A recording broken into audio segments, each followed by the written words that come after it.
What is up, everybody? How's it going? Hope you guys are doing well. Again, sorry about the lighting. This is the best of what I can do with the setup I have. But today I want to rant about the gaming industry. I know, surprise, surprise. But more specifically, I want to talk about the increasing prices along with the gaming industry going anti physical.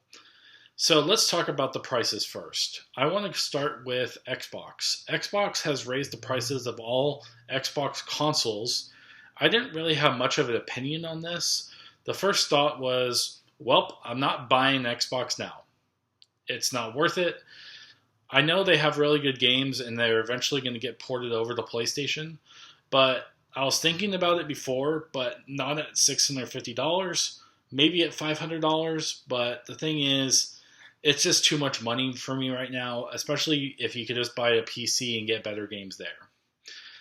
And that's the thing I feel about Xbox, that with their increasing prices, I'm definitely not getting console, but also this has doomed Xbox in general. A lot of people are going to be outpriced on this, and their pricing model for their games and service is just going to be really too expensive to enter. And that's what I feel about Game Pass in general, is that unless they have some sort of boom, Xbox will fail because of Game Pass and their systems. And what I mean by this is about 1 or 2 years ago, the CEO actually came out and said if they don't get a certain amount of Game Pass subscriptions by 2028, he will shut down Xbox. And that was a promise.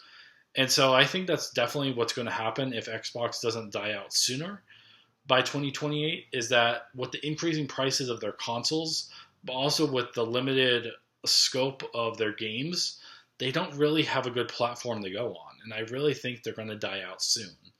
And I think that Xbox just doesn't have a good grasp in terms of the other companies right now. And so that's kind of like my opinions on the increase right now. They're just increasing it mostly because of greed, but also on the industry trends right now with all the tariffs right now. And it's just kind of crazy that they're increasing the prices because they basically doomed their own existence by doing this. And they're not going to be making a whole lot of money. At least that's in my opinion. So next, let's talk about Nintendo.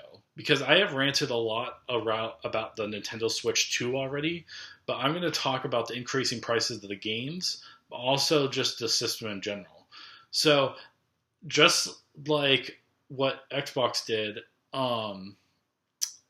Nintendo just increased their prices in general, and that mainly came with the Switch 2. $80 games is what they're sticking with, and their system is around $500 if you bundle it.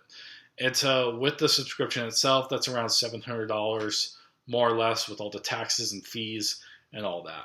And so I just think that it raises a really interesting question with all these companies is, are we going to be outpriced in the gaming industry?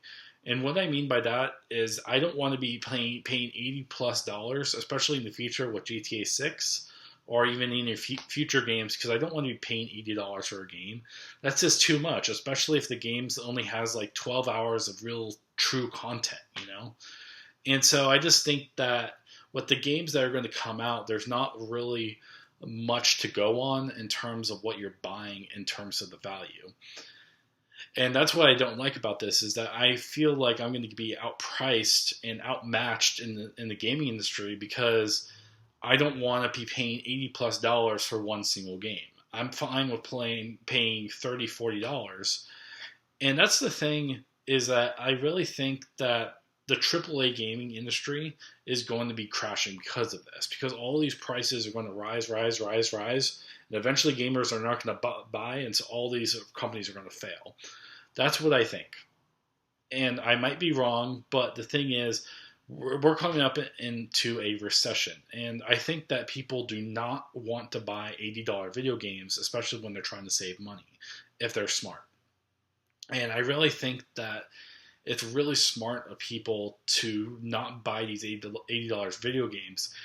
And instead, this is where I think the gaming industry and all gamers are kind of moving towards, is the indie games and even AA games.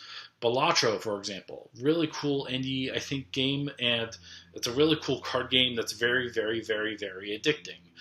There's also other games that people are playing right now, like Repo and Schedule One, and different games like that, were made by true indie developers, and they're fantastic games for $15-$20, and much better games than what we're seeing in the $60 to $80 AAA game space. And I think that what a lot of people are doing is that they're transitioning over to indie games and are not accepting what AAA developers are putting out right now, because the AAA games, they're created by big developers and publishers that only care about the money and don't care about the consumer and the games they're putting out. And that's the thing, that's what's happening right now, and why I'm really, really upset. Because why do I want to invest in a AAA game if it's not even worth it? In a indie game that's only worth $20 has so much more content than a AAA game now. You know? And so that's what I'm saying, is that if it's getting outmatched, I'm getting outmatched in terms of prices, because I think that indie games or any other past game besides like retro expensive Pokemon or any other old retro game on the GameCube, etc., I think that it's better to invest in the old market in indie games rather than the AAA space. And I think that the console prices and games in general, in terms of what's happening now and into the future, is just going to be insane. And are people going to buy GTA for $100? Yeah, they are. It's the most anticipated game of all time, and they're probably going to deliver on it, and therefore it might be $100 at launch, and people will buy it. Now, I do not like the idea. I do not support it, but whatever. It is Rockstar. They are going to do what they're going to do. So let's move on to physical games and how the gaming industry is moving away towards physical games. Now, I'm a huge physical game collector. And what I mean by that is I love looking at case arts. I love collecting the games. And most importantly, I love having the game on a full disc or cart. And what I mean by this, and this is a perfect example, is Astrobot. Look at this case art. It has really cool art where he has all the Astrobots surrounded by the PS5. And what's interesting about this, and mainly the first-party PlayStation games like Uncharted, Last of Us, God of War, Astrobot, etc., is that all these games are installed on the disc. I mean, I can open this right now and play this on the disc, install it without an internet connection, and play the game from start to finish without an internet connection fully. I do not need an internet connection to install or play the game whatsoever. And that's what I want out of this gaming industry. And unfortunately, I think a lot of people in general, and I'm not talking about just video games, but just media in general, CDs, DVDs, movies, is that they're moving towards anti-physical because they don't want to deal with 80 cases. They don't want to deal with popping a disc inside and out. They just want to choose from something and it immediately loads like that. So that's the thing that with the gaming industry, is that a lot of games are going to be anti-physical. And I've noticed this with the Switch too. There's a lot of articles saying that 95% of the Switch games are just going to be with a key card.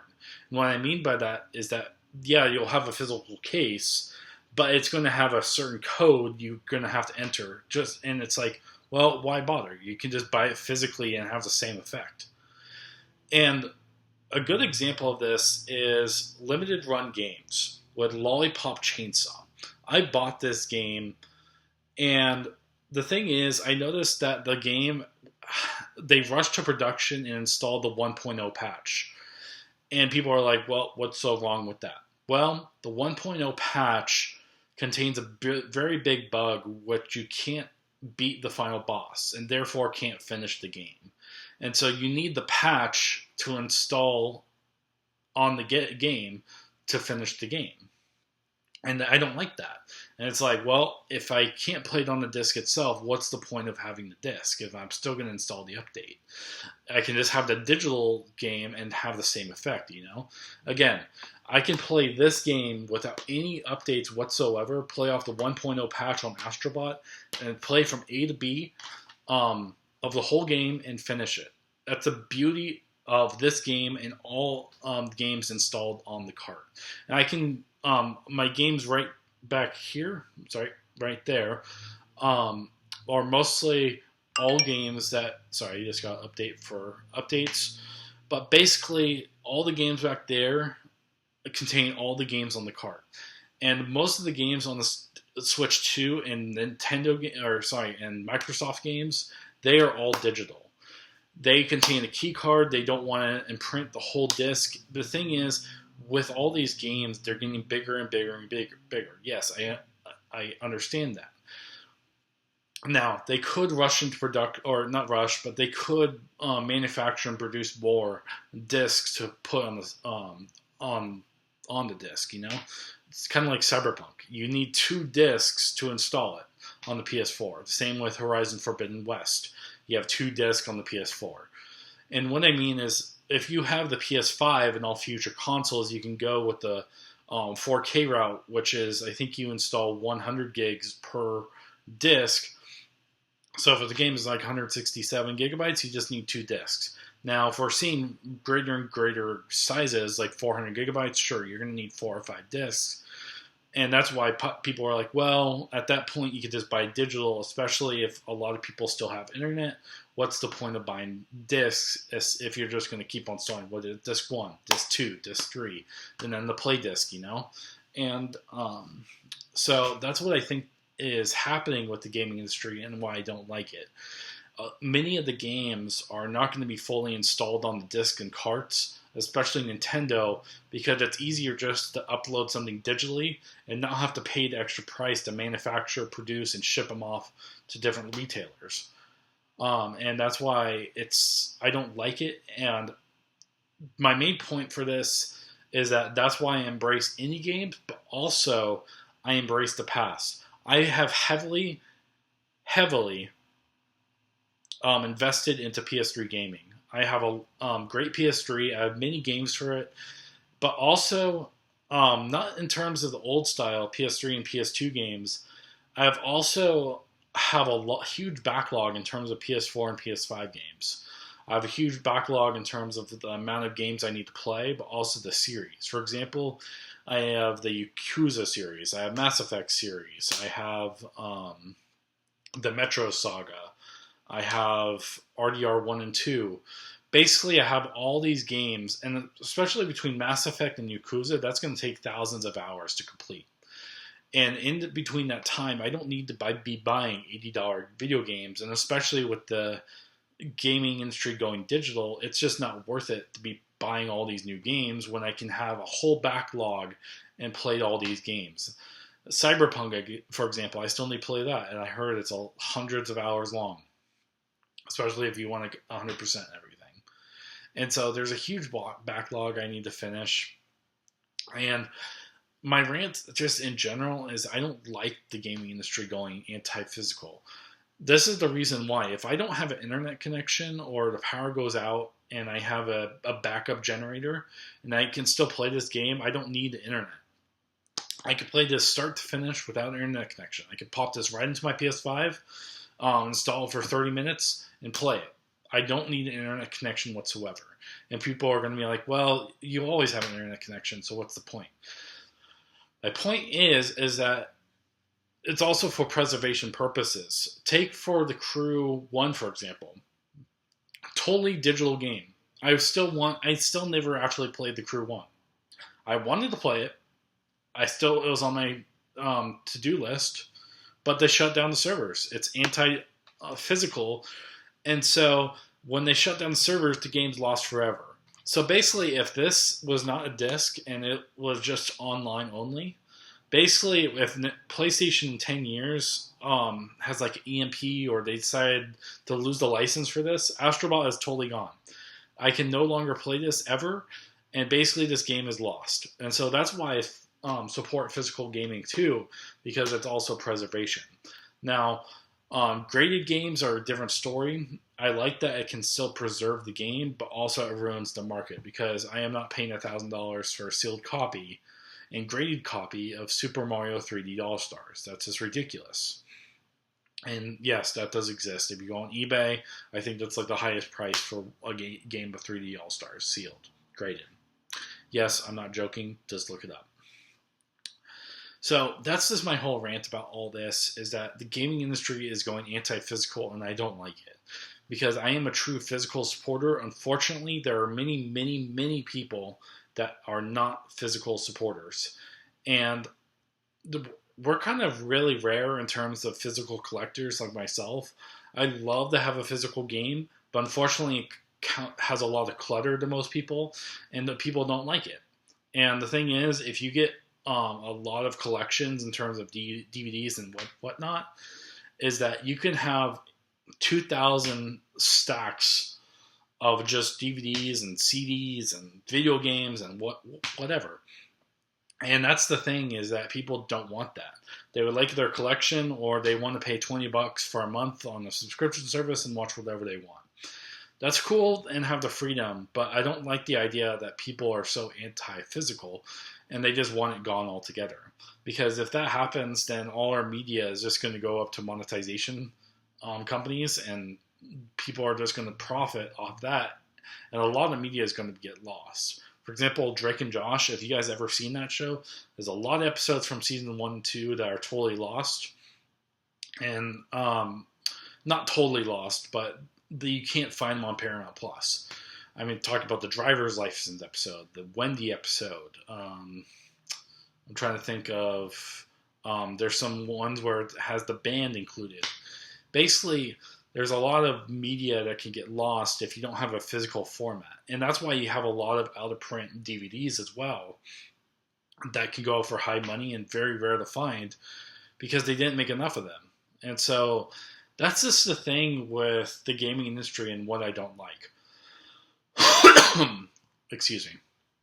Is that in conclusion, is that we're getting outpriced on all these games, and especially if they go digital, we have no control over what's going to happen in the future.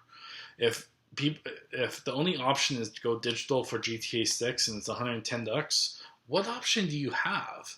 I mean, you don't really have an option towards getting it physically if it goes totally digital, you know?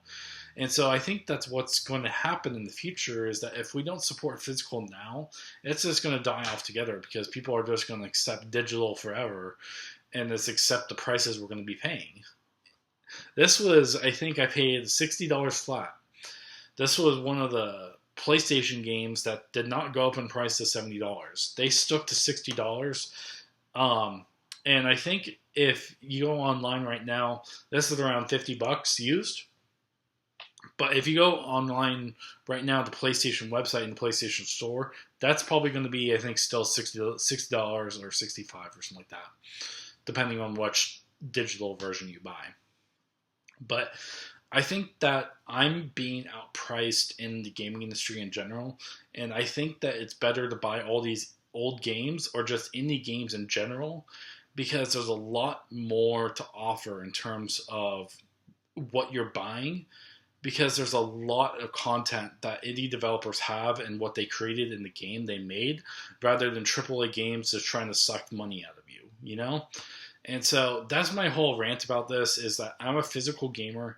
I want physical media to exist still. That's why I still support limited run games. A lot of people still don't, because they don't want to wait 8 months for their game, or they don't like some ways they handled some things in the past. I think with the Sega CD or something like that, or the Sega Dreamcast, I think they made like a repo copy.